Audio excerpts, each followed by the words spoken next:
नमस्कार, स्वागत है आपका इंडिया न्यूज के डिजिटल प्लेटफॉर्म पर और मैं हूं आपके साथ गुलिस्ता। लोकसभा चुनाव 2024 में बसपा तीसरी ताकत बनने की कोशिश में है।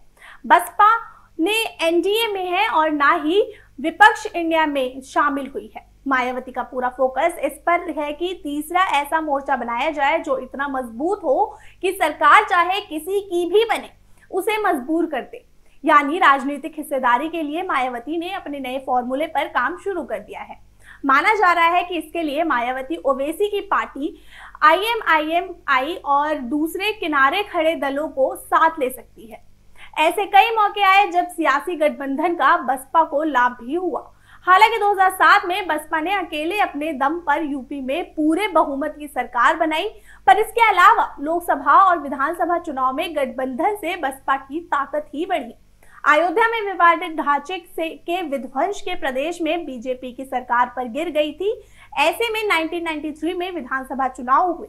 बीजेपी को रोकने के लिए बसपा संस्थापक कांशीराम और सपा प्रमुख मुलायम सिंह यादव ने हाथ मिलाया था। दोनों ने मिलकर बीजेपी को यूपी से साफ कर दिया था।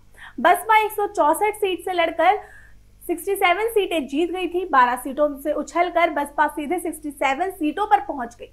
1993 में बसपा का वोट मात्र 11%, बीजेपी को 34% वोट मिले थे।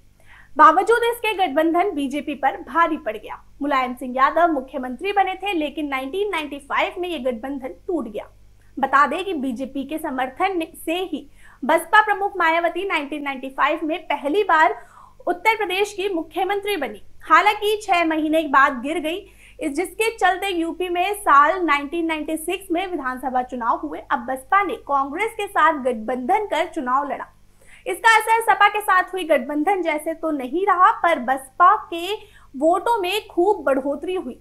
उसे 27.73% वोट मिले।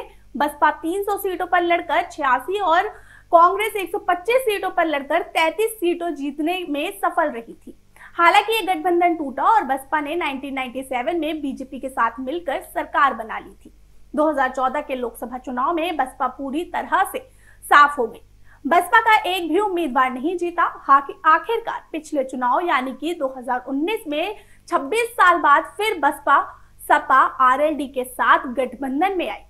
हैरत की बात यह रही कि इस चुनाव में रालोद प्रमुख चौधरी अजीत सिंह जीते और ना ही उनके पुत्र जयंत चौधरी पर बसपा 0 से 10 सीटों पर आ गई। सपा को मात्र 5 ही सीटें मिल पाई। सबसे ज्यादा लाभ बसपा को ही हुआ। बताते चले कि बसपा का वोट बैंक 2012 में करीब 26%, 2017 में 24.4 और 2022 में 12.7% पर पहुंच गया। वोटर लगातार छिटक रहे थे और काडर वोटर तक संभालना मुश्किल हो रहा था, पर बसपा ने इस चुनाव में भी अकेले लड़ने की बात कहकर सभी को चौंकाया है। चर्चाएं तमाम हैं। विपक्षी बसपा को बीजेपी के बी टीम बताते हैं। बसपा संभवतः इसलिए भी जाने में गुरेज कर रही है कि अगर ऐसा हुआ तो इन आरोपों पर कहीं मुहर ना लग जाए। साथ ही वो इस छवि से निकलने की भी कोशिश कर रही है। बता दें, सियासी गलियारों में एक बड़ी चर्चा ये है कि बसपा दलित मुस्लिम समीकरण को छोड़ना नहीं चाह रही है।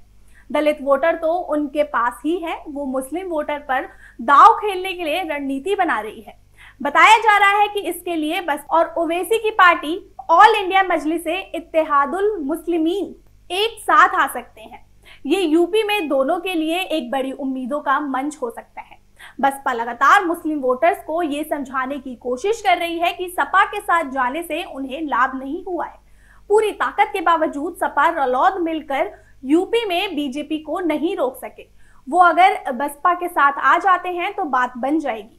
दूसरा, मायावती ये जान चुकी है कि सत्ता में भागीदारी के लिए मजबूत होना होगा। ऐसे में इतना जन समर्थन जुटाया जाए कि जिसे भी सरकार बनाने की जरूरत पड़े वो मायावती के सामने मदद की बात कहे। फिलहाल के लिए इतना ही। जुड़े रहिए इंडिया न्यूज के डिजिटल प्लेटफॉर्म के साथ। धन्यवाद।